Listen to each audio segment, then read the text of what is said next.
Je récuse tout de suite ces allusions parce que je n'ai rien de divin. m'en Et surtout, doutais. mes origines ne sont pas royales, sont grand-ducales, très modestement. Très bien. Vous verrez dans cet exposé des points de contact évidents et très intéressants. Et on ne sait pas quoi en faire, en principe, à cause de la chronologie, parce que chez moi, c'est des choses déjà relativement anciennes qui sont toutes constituées au début de notre ère.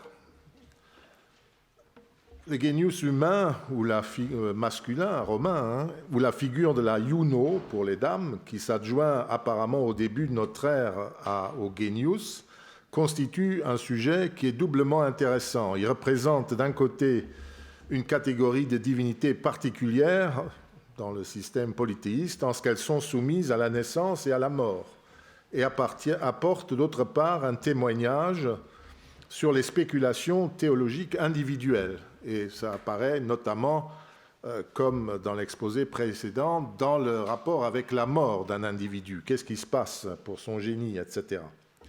Je n'entre pas du tout dans le détail vieilli sur le sens premier de genius au XIXe siècle et jusque chez certains retardataires du XXe siècle, dans les vieux dictionnaires, dans le Pauli Visova, la Real Encyclopédie, sous la plume de Walter F. Otto, qui est souvent plus inspiré, ou chez nous, Jean Baillet, Henri Le Boniec, on trouve l'idée que le genius, on cherche dans les origines de l'histoire romaine l'origine du genius, et on y voit dans son sens originel, le pouvoir créateur masculin, parce que genius est lié à gignere, ça on le voit très bien, même un élève le voit, et que c'est derrière, à l'arrière-plan, on voit le thème du culte de la fertilité.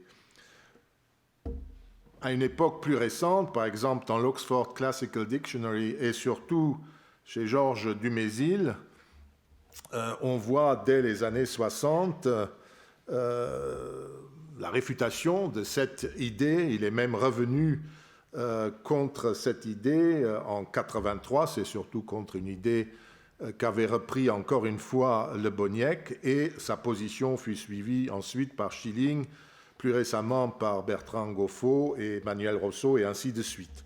Dumézil se fonde de manière typique sur la pratique religieuse et non sur la fantasme primitiviste, et considère que d'après tous les témoignages antiques, le genius est à la personnalité d'un individu telle qu'elle s'est constituée à sa naissance. Les textes de toute nature ne contiennent jamais le renvoi à un élément de sexualité créatrice, si vous voulez, et le culte du génie, de même que ses représentations figurées, ne connaissent rien de cette référence, qui est de toute évidence moderne. Je ne reprends pas en détail la démonstration que je trouve juste. Vous verrez au passage des documents qui vous prouvent que, de toute évidence, c'était un fantasme qu'il n'est peut-être plus besoin de combattre. J'ajoute que ce qu'on vénère lors d'une naissance d'un enfant, par exemple, c'est le génie de ce qui naît, de ce qui est né, et non le genius de son géniteur, ce qui pose déjà un premier problème si l'on envisage la pratique. On se doute que les tenants du primitivisme auraient répondu qu'il s'agit d'une évolution, là, mais même alors, je ne comprends pas comment on est passé de l'un à l'autre. D'autre part, il est difficile de trouver un argument dans les junons des femmes qui auraient conçu, ce serait le genius, etc., non seulement parce que cette notion de juno de quelqu'une n'apparaît qu'au début de notre ère, mais aussi parce qu'au cours du 1er siècle de notre ère, il existe des variations entre la Juno d'une femme, sa Concordia et même d'autres figures divines, nous le verrons, et enfin qu'il n'est pas exclu qu'il y ait eu des génies d'êtres féminins auparavant. Où est la puissance sexuelle mâle? Chaque homme a donc un genius, et au moins depuis l'Empire, chaque femme une Juno, une Junon, qu'il vénère et que les membres de leur famille vénèrent. Ceci vaut aussi sur le plan domestique et public pour les princes, pour les empereurs, dès le début de notre ère, et leurs épouses. Et ce que nous appelons le culte impérial en Occident est en grande partie le culte, j'exclus le divin Auguste après sa mort et tout cela, c'est en grande partie le culte du génie de l'empereur et de la Juno de son épouse, à la suite d'une loi ou d'un senatus consulte, on ne sait, de 30 avant Jésus-Christ, qui avait prescrit, c'est dans ce texte que vous pouvez le trouver, je traduis littéralement, d'offrir une libation au génie d'Octavien lors de tous les banquets publics ou privés. Et c'est cette coutume nouvelle qui se diffusera, et le génie entrera, par exemple, dans les serments où on invoquait les dieux. Là, je vous donne un texte de l'époque de Caligula, où vous voyez qu'on invoque d'un côté Jupiter Optimus Maximus, le noumen, la puissance divine du divin Auguste, qui est mort, et puis le génie de Gaius César, c'est-à-dire de Caligula. Ces hommages pouvaient d'ailleurs s'adresser également, dans le cadre domestique, à la domus, à la famille, comme dans ce cas-là, on pouvait lui faire des vœux, ou même à la domus augusta, à la famille impériale. Tout ça est connu. Et de même que les humains, les dieux pouvaient avoir à Rome un génie, un genius, où l'on peut d'ailleurs constater que les déesses pouvaient avoir un génie. Je vous montre une inscription d'Espagne qui est bien amusante, une longue liste, où vous avez le genius Iovis, le génie de Jupiter, le genius Martis, ce ne sont pas du tout des exceptions, le genius de Victoria à la fin, et genius meus, mon genius, dit celui qui fait la dédicace. Et vous avez à Rome même, vous avez cette inscription qui a été trouvée au Janicule dans un sanctuaire à Jupiter héliopolitain, c'est le fameux sanctuaire syrien du Janicule, mais qui était installé dans le bois sacré de divinités appelées les Furinae ou Furina. Les deux formes existent, au singulier aussi, donc, qui étaient, semble-t-il, les déesses des canaux souterrains de drainage, très importants à Rome. Et vous voyez qu'au moment où on honore le Jupiter héliopolitain, qui est un hôte en quelque sorte dans ce sanctuaire, on fait aussi une dédicace au génie des Furinae, Furinae, dans la forme qui est employée. Les groupes sociaux, comme les collèges d'artisans ou de tout ce qu'on veut, de gens issus d'une certaine ville, ou les unités militaires, légions, centuries, d'écuries, toutes les unités militaires ont également leur génie, de même que les institutions, à commencer par le peuple romain, par le Sénat, une province, la ville de Rome ou une cité de l'Empire. Les lieux ou les régions aussi avaient leur génie. Bref, tout lieu, tout groupe, tout individu humain ou mortel, individuel ou collectif, possède un génie. 2 mots encore sur la représentation du génie et la traduction grecque de ces notions. Là, ce sont déjà des choses qu'on a vues en partie. Le génie à Rome est toujours présenté de cette façon-là. Un togatus, la tête voilée, tenant d'une main une corne d'abondance, de l'autre une patère. Ça ressemble à certaines des images qu'on a vues. Sur les autels, tout ça vient de Pompéi, ces peintures, donc 1er siècle de notre ère. Et à Pompéi, sur les autels, on distingue souvent sous l'autel du génie et des Lares, qui sont les 2 divinités du terroir où est l'activité de la famille. Vous avez le génie au milieu, vous avez les personnages humains en plus petits, et puis les dieux Lares, et en dessous, vous avez 2 serpents qui viennent, en quelque sorte, manger sur l'autel, et l'un des 2 a une crête, on le voit à peu près ici, donc c'est le mâle et la femelle. Et d'ailleurs, ce genre de... donc le genius et Juno, si vous voulez, et on trouve ça même dans la littérature, où Perse, par exemple, demande qu'on peigne 2 serpents, etc. Il dit ce lieu est sacré. Et Saint Sorinus, qui a fait un petit traité sur le jour anniversaire, où il parle beaucoup du génie, il dit « Certains ont pensé qu'il fallait, dans les maisons où vit un couple marié, honorer les 2 génies. » Il dit d'ailleurs les 2 génies, encore sous l'Empire. La représentation figurée de la Juno, on représente dans les maisons en général le maître de maison, mais dans les lieux plus officiels, on représente la Junon de l'impératrice, et vous voyez que c'est la même chose, elle est en stola de matrone, elle a dans une main la corne d'abondance, la stola au-dessus de la tête, et l'autre main qui est malheureusement cassée, mais il y a d'autres exemples qui sont plus complets, elle tient une patère pour recevoir l'offrande. Et en général, dans ce cas-là, quand c'est l'empereur, il a la figure du prince, de l'empereur ou de l'impératrice.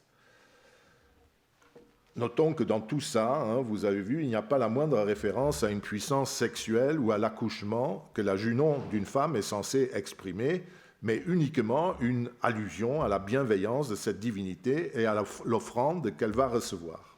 En grec, je n'ai pas besoin, je peux passer rapidement.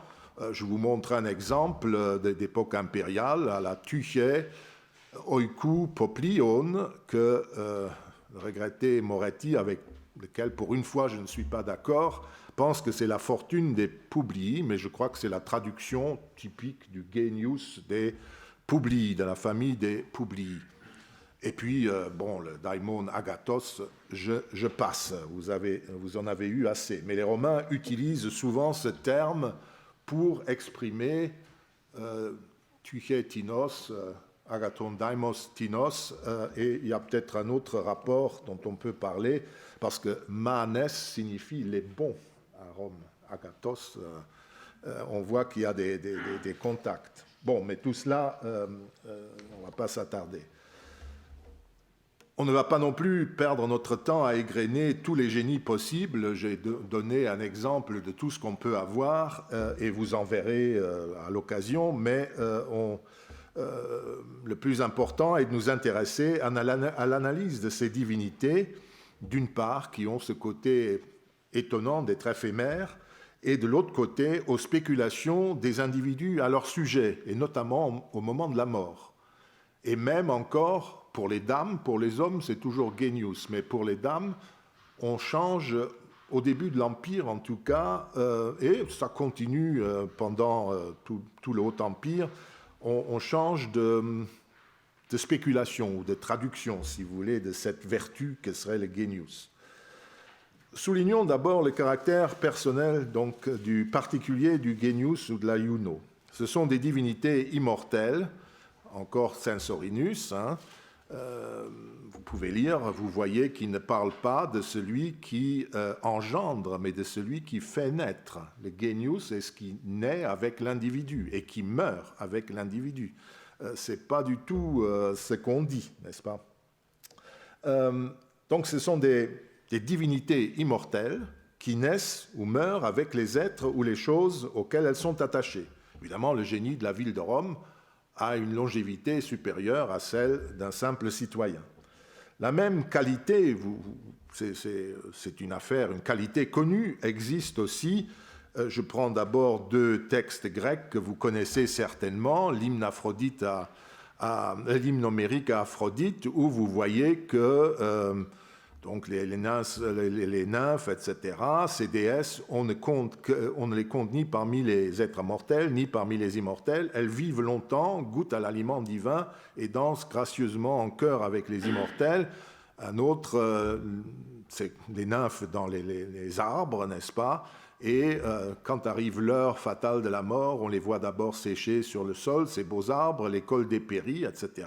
En même temps, l'âme des nymphes abandonne la lumière du soleil. Et on a un célèbre passage dans l'Énéide où un personnage dit qu'il essaye, c'est au moment où il trouve un des compagnons d'Énée mort sans tombe, il tire sur une tige, il arrache du bois et de l'écorce du second arbuste s'écoule aussi, parce qu'il voit un liquide noirâtre, il tire, il y a encore du sang noirâtre qui s'écoule, remuant mille pensées, je vénérais les nymphes champêtres. Et notre collègue Servius commente cela, remuant mille pensées, il ne dit pas lesquelles, dit-il, il c'est Virgile.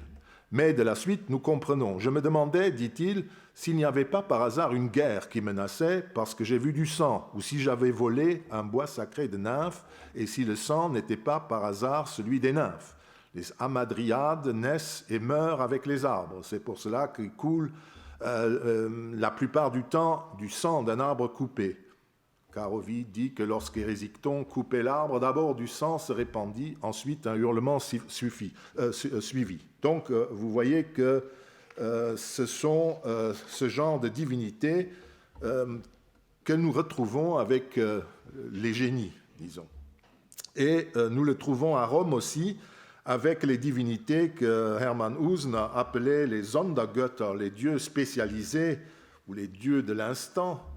Et les Arval, mes compagnons, les appellent par exemple divi famuli, les divins serviteurs. C'est, comme dit Augustin, des dieux plébéiens, si vous voulez, des petits esclaves qui aident les dieux à faire leur office et à gérer leur sanctuaire.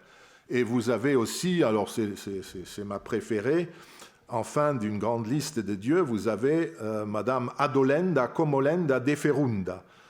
Un figuier avait poussé sur le pronaos du temple, il fallait le descendre, le mettre en pièces et le brûler, parce que propriété divine, on ne peut pas l'exporter du sanctuaire et il faut le détruire parce que dans un bois sacré, comme dans les troupeaux sacrés, il ne doit pas avoir un élément mort.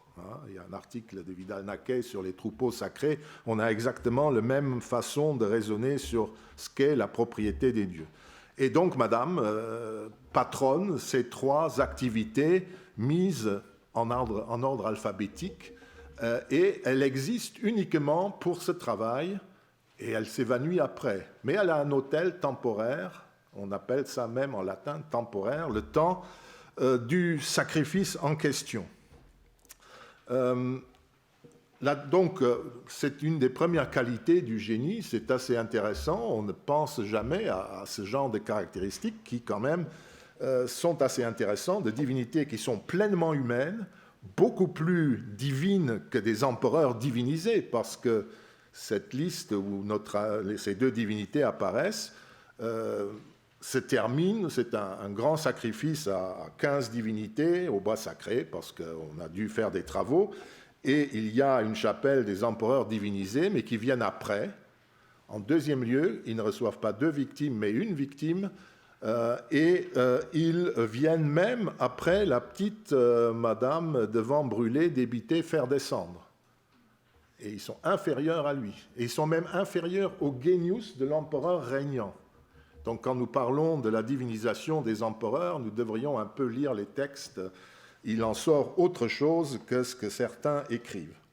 Bon, la deuxième observation que nous pouvons faire et qui détruira davantage encore l'opinion combattue par Dumézil concerne la possibilité de substituer une autre divinité au genius ou à la iuno, c'est-à-dire qu'est-ce que c'est. Prenons un sacrifice pour voir comment ça se développe. Un sacrifice célébré le 6 novembre 58 à l'occasion de l'anniversaire d'Agrippine, la mère de Néron, par les frères Arval. Je ne peux pas les laisser. Les prêtres sacrifiaient à la triade capitoline à cette occasion et à Salus Publica, donc aux divinités capitolines de l'État, avec leur adjonction traditionnelle de salut public. Puis, vous voyez, je l'ai souligné, à la Concordia Ipsius, à sa concorde, terme assez mystérieux, mais puisqu'il s'agit de l'anniversaire d'Agrippine, qui est la seule personne qui est mentionnée, et que ce n'est certainement pas la concorde du président des Arval qui est nommé en tête et qui officie, c'est la concorde d'Agrippine. Mais avouez que la notion est étrange. Et le 15 décembre, il y a un autre sacrifice en raison du jour anniversaire de Néron lui-même, triade capitoline, les dieux de l'État, plus Salus Publica, et Concordia Honoris Agrippinae Augustae. Genio Ipsius Taurum. Ça, c'est au génie de Néron, un taureau, et à Agrippine, enfin, à la concorde de l'honneur d'Agrippine Auguste. Je dois vous dire que nous n'avons pas compris, ni les premiers qui ont publié ce texte, ni moi-même. Wilhelm Hensen avait conclu que l'honneur d'Agrippine désignait vraisemblablement Néron, Agrippine aurait dans ce cas non pas un génie, comme Néron par exemple, mais une concorde, comme nous les disons aussi au 6 novembre, mais en fait, cette concorde exprimerait sa qualité de mère de Néron et de l'empereur. Donc.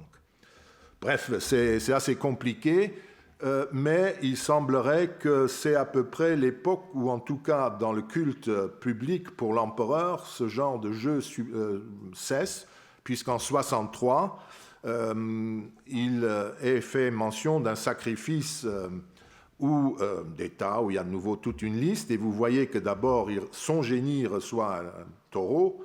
Ne vous inquiétez pas des lacunes, elles sont certaines, tellement ces textes sont répétitifs. Puis il y a la Juno de Poppaea Augusta, c'est la Junon de Poppée, et la Junon de Claudia Augusta, c'est la petite gamine dont Poppée venait d'accoucher. Donc désormais, on ne trouvera plus que des Junons d'impératrices. Ça deviendra la norme. Ces substituts à la Junon qui sont intéressants, bon là c'est le grand culte public, mais ils ne sont pas du tout utilisés. On les trouve aussi pendant tout l'Empire dans le culte privé. L'une des mieux attestées, spectaculaires, est celle d'une tombe de la Via Appia appartenant à une certaine Claudia Semnae, qui, très douce épouse de Marcus Ulpius Crotonensis, affranchi impérial de Trajan. Donc vous avez la dame et vous avez M. Crotonensis là. Et on ne peut pas nier qu'il soit de l'époque de Trajan, vu la mode de la coiffure. La tombe que Ulpius a créée pour son épouse défunte est située, vous pouvez le lire, dans un jardin, une sorte de petit bois sacré qui comprend des triclias, c'est-à-dire des triclinias à ciel ouvert, avec des tables de banquet, une petite vigne, et des édicules abritant, c'est ça qui nous intéresse, les statues de Madame Claudia Semnae sous l'aspect de divinité, in formam deorum, je l'ai souligné. Le tout entouré d'un mur, dans l'espace entouré d'un mur. Une autre dédicace trouvée dans le même ensemble s'adresse à plusieurs déesses. Fortune, Spes, donc Espérance, et Vénus, ainsi qu'à Mémoire de Claudia. Il faut mettre des majuscules à sa génie, Junon, et à Mémoire. Ce n'est pas la mémoire de Claudia, ce sont des noms propres de divinité. Et on spécule là, notre Ulpius, il spécule quand il fait cela. Nous n'avons pas toutes ces statues, mais nous en avons une en tout cas. Nous avons Claudia étendue sur un lit de table, et elle est représentée, quand vous la regardez, elle a un diadème, ce n'est pas une simple mortelle, elle est représentée en Vénus, comme sur c'est Wrede, évidemment, qui a fait un livre connu sur toute cette tradition de la représentation in formam deorum, et il s'est jeté sur le mausolée de Claudia Semnae, comme vous pouvez imaginer. Et là, vous voyez Claudia Semnae, je ne dis pas c'est Claudia Semnae, je dis c'est la Vénus de Claudia Semnae. Vous avez deux amours à côté, vous avez que de façon coquine, elle dénue de son épaule, même si c'est une Vénus un peu alourdie, disons, par l'âge. Ce sont des portraits réalistes. Hein. C'est ça qui est assez amusant dans cette histoire. S'agit-il d'une divinisation, comme on le dit souvent? Est-ce une nouvelle Vénus? Il existe effectivement des divinisations privées. Celles que... pardon, je me perds dans mes notes. Celles que Cicéron voulait par exemple entreprendre pour sa fille Tullia est connue, mais nous ignorons ce qu'il allait faire exactement, puisqu'il n'a pas eu le temps de faire construire un temple, un fanum, disait-il, plutôt qu'un tombeau, et nous ne savons pas quel rite il allait faire célébrer. Oui, là, vous avez de la bibliographie encore sur ces pratiques. Et pour Cicéron, vous n'avez qu'à regarder dans les lettres à Atticus, au livre 12, il y a un commentaire qui dit à peu près tout ce qu'on sait sur l'affaire. Il existe d'autres documents que j'évoquerai plus loin. Ici, toutefois, je ne pense pas qu'on puisse parler de divinisation. Il s'agit d'autre chose. De la même manière que pour créer la Junon des femmes, on s'est inspiré de la déesse matronale Junon et de sa fonction, qui est de mettre au monde des enfants, ou pour Agrippine de la notion politique qu'il a liée à son fils, Claudia avait comme double incarnant sa personnalité, puisque c'est ça que fait le génie, c'est le double de la personnalité d'un humain, mais double divin. On a choisi 3 déesses, et Vénus est l'une d'elles. Et le mari a même associé, et ce n'est pas isolé, une 4e déesse à cela, c'est Mémoire de Claudia Semné, qui est un peu son double divin, mais pour les vivants, les survivants. Vous voyez, donc, Ulpius spécule autour de sa femme. Qu'est devenu son génie ou sa Juno? Et il la remplace par des caractéristiques qui définissent sa personnalité, qui définissait sa personnalité.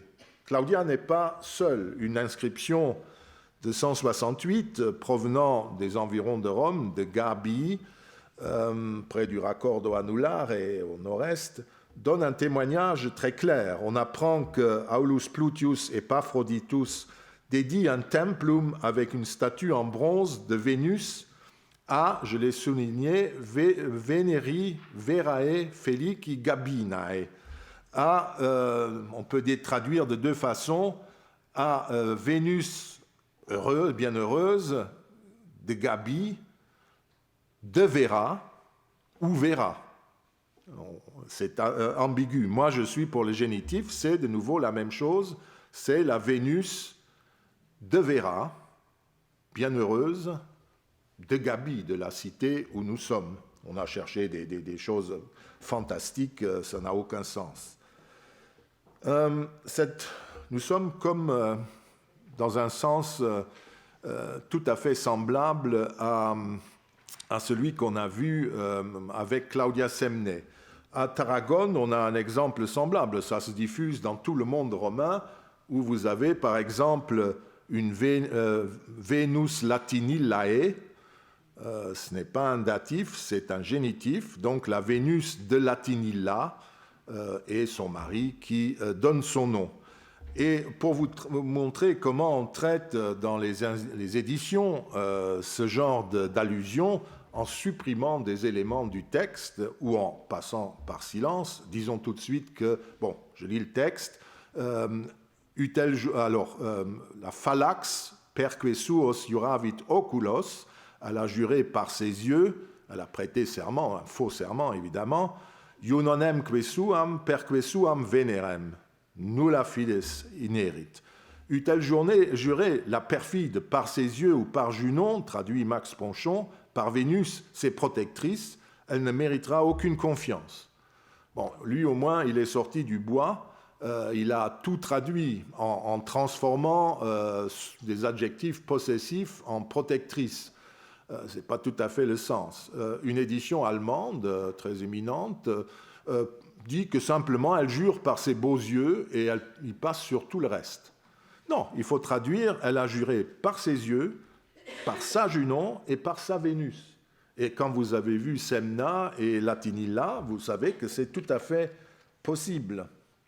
On connaît aussi à Rome 2 inscriptions, dont l'une est adressée au dieu Man, ce qui vous montre qu'il y a un jeu, là, on se pose des questions.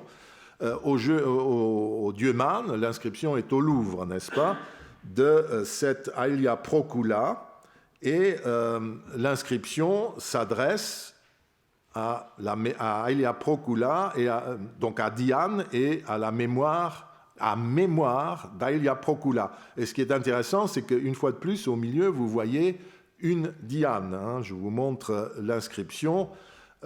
c'est Adian et à mémoire d'Aelia Procula. Et il y en a une autre, et là les dieux mânes sont aussi mentionnés. Il y en a une autre qui est à Rome, où on a la même chose, n'est-ce pas, où une Aelia Tyché reçoit, etc. Les dieux mânes de cette Aelia Tyché reçoivent cela, et au-dessus, de nouveau, il y a une Diane. On peut penser qu'il s'agit une fois de plus de la même chose. Georg Vissova, en son temps, avait d'ailleurs mentionné que tutelle, protection, doit être compris de manière semblable. Par exemple, la tutela candidiana, etc., c'est celle qui protège, pour protéger, candidiana. Et de la même, il y a la tutela de la famille Rupilia, où on fait aussi des cultes. Parce que pour lui, le genius était le deus in cuius tutela locus ou persona est. C'est le lieu sous la protection duquel était un individu ou une chose. Mais pour vous montrer que, en tout cas, quand je traduis par un génitif, ces formes féminines où le datif et le féminin sont semblables, nous avons d'Ostie cette urne, donc nouveau culte funéraire, qui s'adresse Junoni et verecundiae ulpiae comses, donc à Junon et à pudeur, verecundia, encore une petite variation, d'ulpia comses, parce que comses, c'est un génitif. Ou alors on spécule sur des erreurs de déclinaison, et je ne veux pas admettre cela. En tout cas, vous avez vu que ce sont dans ces spéculations sur ce que deviennent les génies ou les junons après la mort, qu'on nomme les dieux mânes ou qu'on les remplace par ces divinités, on voit que ce sont les qualités domestiques ou sociales des dames en question ou des jeunes filles qui sont divinisées. En revanche, le fait que deux exemples au moins de génies de femmes soient attestés, mais aussi que pour les institutions qui sont représentées par des termes féminins, il y a le génie de la centuria, il y a le génie de la legio. Pourquoi on ne met pas Juno legionis? Mais ça montre que vraisemblablement, comme Censorinus, qui est un savant, le dit, le génius est le terme général. Et les Romains ont brodé sur cela.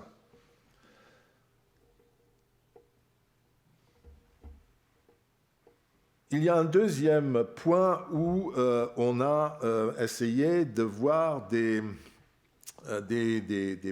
problèmes avec le sens du genius. Je veux d'abord vous montrer un exemple pour montrer que tout ça ne sont pas des inventions. Même au niveau public, collectif, les Romains avaient des problèmes avec le genius et les dieux mânes et la divinisation de Jules César ou des empereurs. Quand la loi Ruffréna a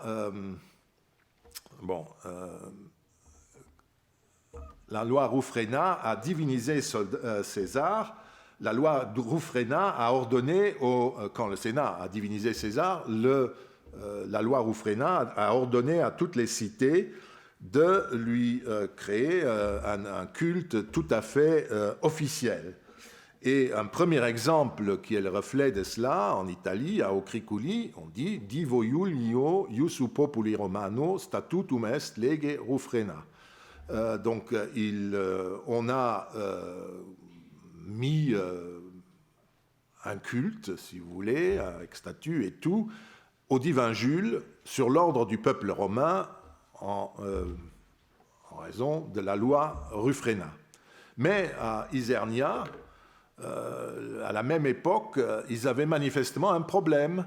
Ils mettent tout à fait officiellement Genio Divi Iuli Parentis Patriae, donc au génie du divin Jules, parent de la patrie, que le Sénat et le peuple romain ont porté au nombre des dieux.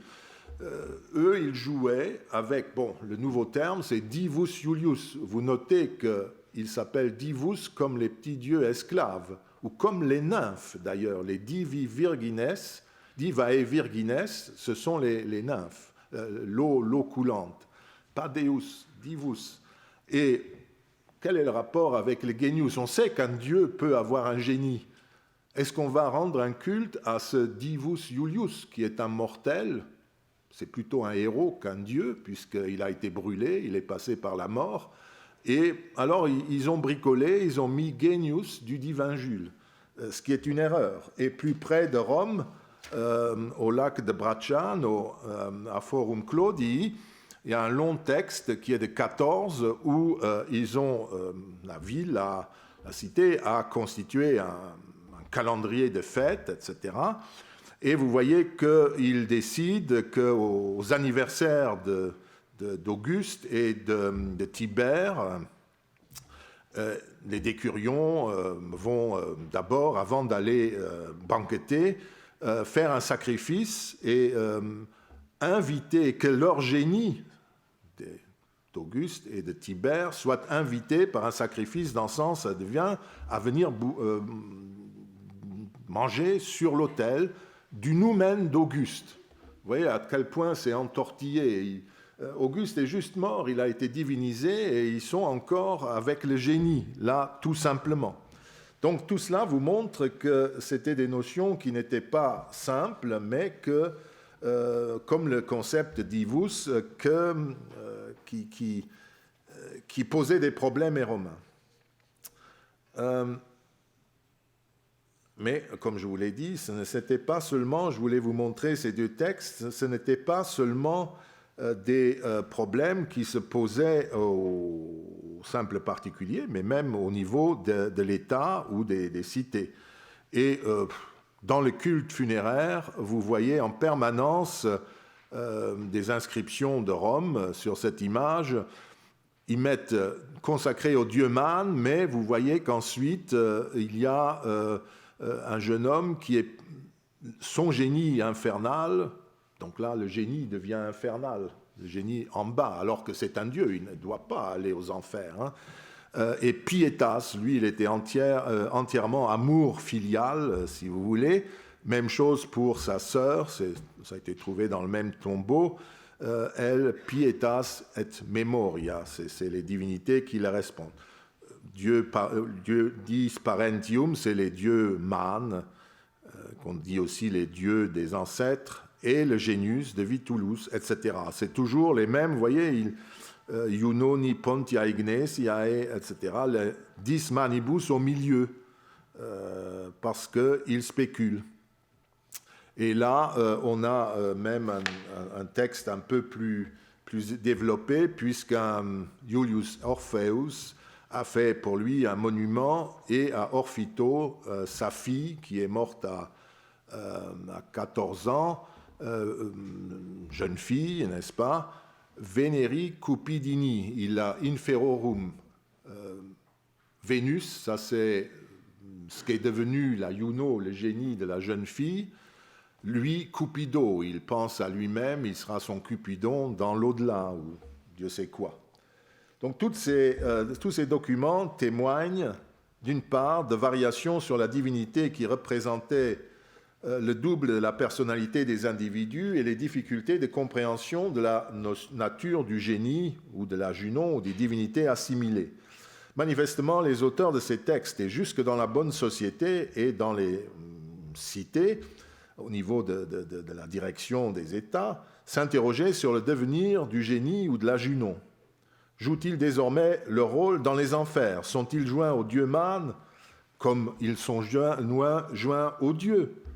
Chacun se faisait ses idées et nous pouvons déambuler dans les cimetières comme Pline le Jeune avec ses amis au sanctuaire du Clitumne, en Italie du Nord, pour lire les dédicaces et nous amuser des idées exposées. Pour vous montrer que celle-ci n'était jamais très claire, je prends une dernière inscription qui vient d'une région un peu plus civilisée, la Germanie inférieure, Millingen, où là, ils n'ont pas fait de détails. Mucronia Marcia a carrément appelé sa maîtresse Dea Domina Rufia Materna. C'est une déesse qui s'appelle maîtresse Rufia Materna. Mais ce qui est très amusant, n'est-ce pas, les dieux mâles ne sont apparemment pas mentionnés, en tout cas sur la pierre, il n'y a rien, mais elle fait un petit calendrier funéraire. Bien entendu, il y a son anniversaire, c'est normal, sont toutes les tombes. Mais ce qui est très intéressant, c'est Parentalibus, donc en octobre, et surtout au Parental, il y a de la fin février, eh bien, ils font aussi des sacrifices. Donc, c'est une contradiction dans les termes. Si elle est déesse, elle ne peut avoir aucun rapport avec les Parentalia, la fête des morts, jour où les temples étaient fermés et aucun magistrat n'était pratiquement en exercice, ni aucun prêtre, parce que les morts étaient à l'ordre du jour. Et vous voyez qu'elle appelle Dea Domina, et en même temps, elle fait honorer sa maîtresse, pourtant comme un mort. En tout cas, tous ces exemples nous permettent de comprendre la constatation moqueuse de Tertullien, qui identifie le culte des dieux en régime polythéiste à celui des morts. Et il témoigne donc lui aussi, non seulement pour les pratiques que je viens de décrire, mais aussi pour les spéculations sur les pratiques rituelles, puisqu'il parle des formes que vous donnez à ces statues, selon l'art, le métier ou l'âge, on les transforme, etc. Et il dit exactement, il commente ce que je viens d'essayer de vous exposer depuis un certain temps. Il y a un deuxième aspect qui revient souvent, des spéculations, disons, mais plutôt modernes, peut-être antiques, à propos du génie, c'est que certaines inscriptions ont laissé, alors là nous sommes dans le politique en général, ont laissé penser aux historiens qu'il y avait une autre divinité derrière le génie d'une cité. Chaque cité de l'Empire avait son genius.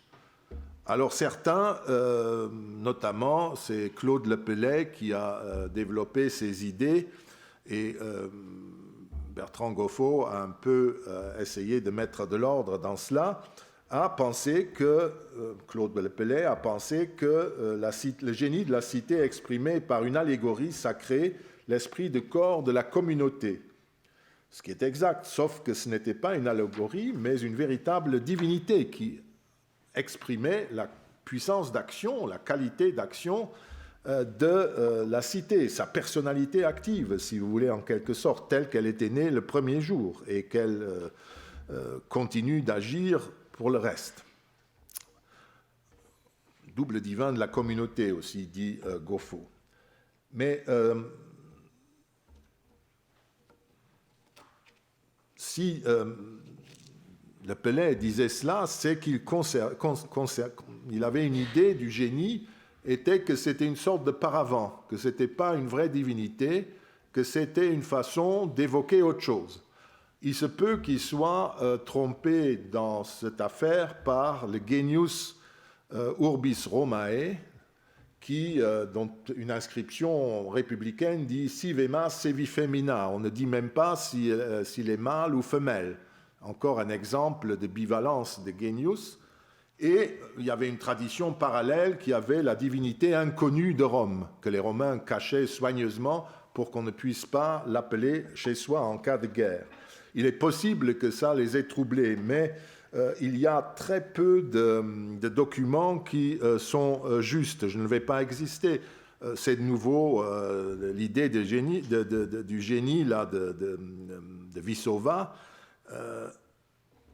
Quand je vois une inscription comme celle de Sisyphus, Marti, Deo Augusto, Genio Coloniae, moi je ne l'écris pas comme ça. Ou quand je vois Numini Domini Augusti Sacrum, Genio Conservatori Horeorum Galbianorum, on ne peut pas dire que Genius explique ce qu'est le noumen de la famille impériale, etc.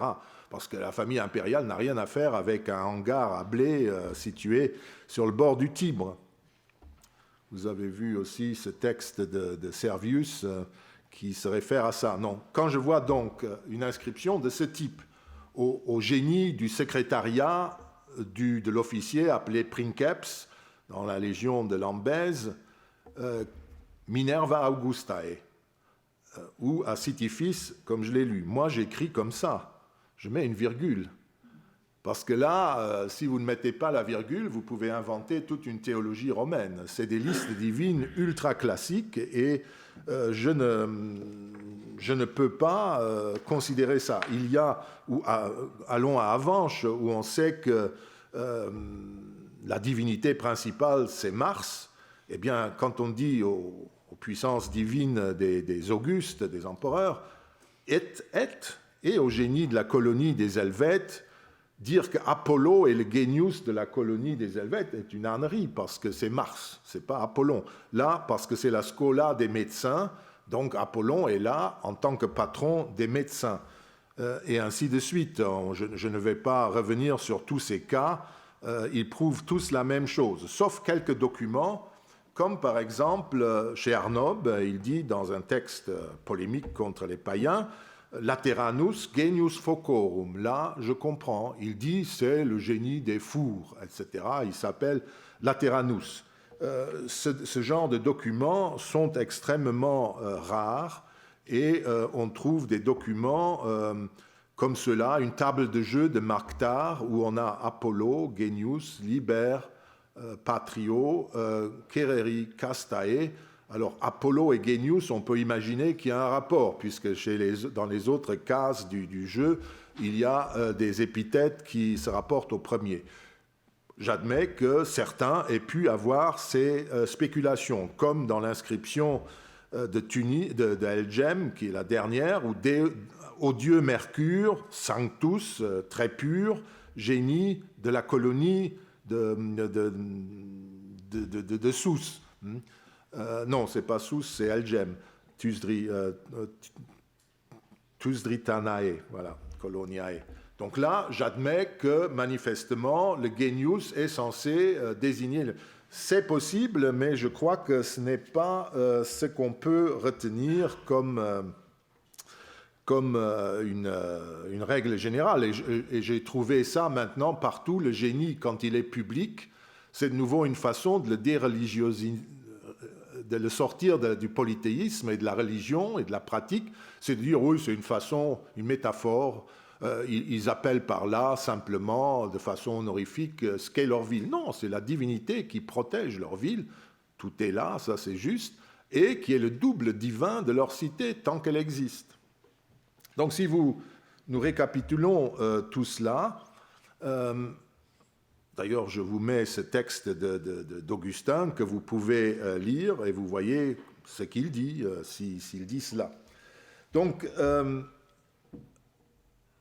si je récapitule tout cela, on voit d'abord qu'il y a un problème, il y a eu en Europe un problème avec l'étymologie de genius.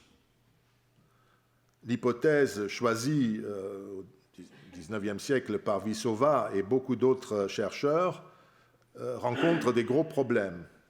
L'hypothèse de Dumézil, que j'ai signalée, résout les problèmes de la conception de la figure du genius, indépendamment de la discussion proprement étymologique, qui n'est peut-être pas entièrement résolue. Mais degenendo, du fait de naître, c'est un grammairien romain qui dit ça, mais ça ne veut pas dire à partir de engendrer, c'est de naître.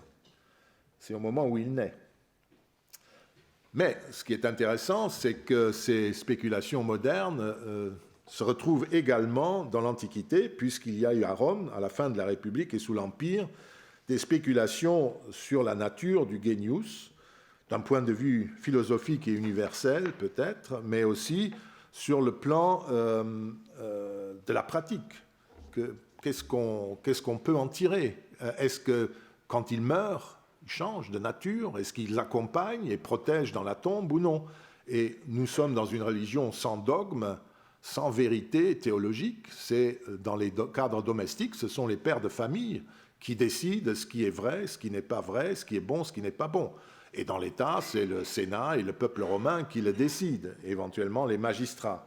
Donc, on voit là des exercices, si vous voulez, de théologie momentanée, privée ou publique, qui n'est pas celle de la grande doctrine que nous essayons de reconstituer d'après les documents majeurs et d'après les auteurs latins, les érudits latins. Ce qui est intéressant, c'est de se poser la question d'où ces auteurs, les auteurs de ces spéculations, pouvaient tirer leurs sources d'informations. Est-ce que c'était parce qu'ils étaient bilingues, ils étaient biculturels, ils voyaient les dieux mânes, les dieux bons, d'après les Romains? Est-ce qu'ils connaissaient la pratique de l'agathos daimon tinos? Je n'en sais rien. Est-ce que c'était vraiment diffusé à ce point que déjà sous la République, parce que ça existe depuis au moins Plaute, n'est-ce pas, on a ce genre de divinité? Je ne sais pas. En tout cas, vous avez vu ces bricolages que font les gens pour arriver à quelque chose qui les satisfait. Ils font même de grands mausolées avec tout cela. Encore faut-il comprendre à Rome et dans l'Ouest romain ce qu'exprime le genius d'une personne, d'une divinité, d'un lieu ou d'une chose.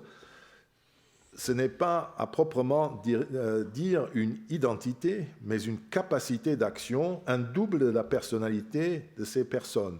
Et ce double est divin, comme le double de l'arbre, c'est la nymphe qui l'habite, le temps où il est vivant. Ou la source aussi, c'est la nymphe. Quand la source se tarit, la nymphe meurt. Et on ne peut pas dire que c'est l'identité de l'arbre, mais c'est ce qui fait fonctionner l'arbre, ce qui le protège, ce qui est sa capacité de vivre, si vous voulez. En tout cas, il s'agit d'un bel exemple, je trouve, pour vous montrer que dans le privé comme dans le public, les anciens spéculaient et le chapitre est immense parce qu'il y a beaucoup d'inscriptions funéraires et très rapidement on trouve des exemples où ils ont joué avec tout cela. Et ce qui est intéressant, c'est que c'est même au niveau public qu'on trouve ce genre d'hésitation. Et vous voyez les petits jeux même dans l'entourage d'Agrippine. Ce qui est assez extraordinaire, c'est qu'elle se met devant Néron. Vous l'avez peut-être vu dans une inscription, avant le génie de Néron. Pas elle, mais le génie de Néron vient après. Concordia honoris eius, genio ipsius. En 63, genio ipsius, iuno popaiae. L'ordre est rétabli et le génie est de nouveau à la place qu'il lui faut. Je termine, c'est tellement important ces petits détails que quand vous avez un sanctuaire, je l'ai déjà dit brièvement en passant, des empereurs divinisés à Rome, dans le culte d'État, les empereurs viennent après tous les dieux, même les plus petits. Ils reçoivent une victime, là où les autres en reçoivent deux, et ils mangent donc après.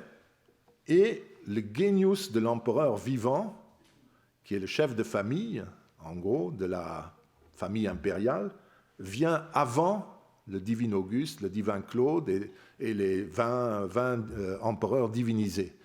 Donc, ce n'est pas des petites divinités de rien du tout, c'est les maîtres du monde, son génie, il passe avant les empereurs divinisés. Ça fait réfléchir aussi sur le culte impérial, qui a d'autres surprises, comme la consecratio, comme ils disent, de l'empereur, qui est une consecratio des héros, et pas d'empereur divinisé, d'où, je pense, une certaine perplexité des Grecs quand on voulait après leur faire vénérer Livie 20 ans après comme déesse, comme divin, etc.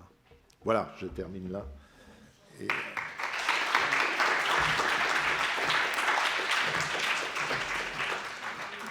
Bien, je voudrais, j'imagine en votre nom à tous, remercier nos deux intervenants de cet après-midi pour nous avoir donné un matériau aussi consistant dans cette réflexion que je mène depuis le début de mes cours de cette année sur la catégorisation du divin, parce qu'avec les bricolages dont John Scheid vient de nous parler, nous sommes évidemment au cœur du sujet, et il me semble que les parallèles que l'on peut opérer entre les deux dossiers qui nous sont offerts sont vraiment intéressants et peuvent nous permettre précisément d'éclairer, je pense, l'un et l'autre dossier en leur posant des questions qui viennent d'ailleurs. Et je pense que c'est en cela que l'exercice peut être intéressant. Mais pour respecter notre tradition, je vais peut-être d'abord ouvrir brièvement les questions plus précises sur la conférence de John Scheid, comme on l'a fait avec l'intervention de Yann Mathieu Carbon, et comme on l'a fait avec Yann Mathieu Carbon. Je vais peut-être commencer. John, je voulais poser une question. Le Genius, oui. Alors bon, je sors de ma zone de confort, mais dans la vision que j'avais du Genius, donc il était mortel comme la personne qui l'accompagnait. Donc on est d'accord, c'est un dieu qui meurt. Qui naît et qui meurt. D'accord. Donc dans le bricolage conceptuel que cela induit, je dirais il n'y a pas de contradiction dans les termes à cet égard. Non. Un certain nombre de personnes, l'immense majorité des documents, c'est ça. Mm-hmm. Mais il y a des gens qui, d'abord, pour une divinisation, ont un problème avec César et ensuite Auguste, l'année même pratiquement où ça se produit. Et puis on voit que les gens... une fois au cimetière, se demandent, commencent à réfléchir et à spéculer. Et ils sont peut-être insuffisamment formés, etc., mais ils ont la liberté de le faire. C'est des traditions familiales. Mais dans les quelques exemples que tu nous as montrés, avec le nom des divinités qui arrivent après la mort, alors c'est toujours une forme du Genius, mais post-mortem alors. Post-mortem. D'accord. Et à ce moment-là, on voit que sont convoqués des théonymes spécifiques. Est-ce que ça nous dit quelque chose, justement, du changement de statut ? Alors, je me demande si on peut dire que ça n'existait que au moment de la mort. Parce que la pauvre Claudia et compagnie, nous ne la connaissons que comme au cimetière. Oui. Agrippine, elle est appelée Concordia de son vivant. Donc, moi, je n'exclus pas du tout que dans certaines familles... on ait rendu un culte au Genius du père de famille et à la Vénus ou à la Verecundia de la mère de famille. Je ne l'exclus pas du tout. Mais il faut des sources pour ça. Les cimetières, c'est c'est de meilleurs clients. Ils fournissent plus de données. Voilà. Mais évidemment, ça pose alors encore davantage le problème que je soulignais d'entrée de jeu. C'est à ce moment-là, donc tu as des figures qui sont nommément identifiés, qui ne sont pas uniquement rapportés comme un double de la personne, et qui sont censés être mortels. Donc là, on voit bien qu'on doit vraiment faire éclater nos propres catégories. Concordia est une grande divinité. Mais oui, voilà, même, par ailleurs. Donc là, on peut prendre comme exemple Concordia, c'est la seule qu'on a avant et après la mort. Concordia, oui, elle naît et elle meurt avec la dame. C'est comme si une déesse avait une petite divinité spécialisée qui était envoyée, c'est ça, en mission, qui sert l'individu et qui disparaît de nouveau aussi immédiatement à la mort de la dame, mais qui peut se retrouver de l'autre côté. Alors, l'une ou l'autre question peut-être précise, Gabriela.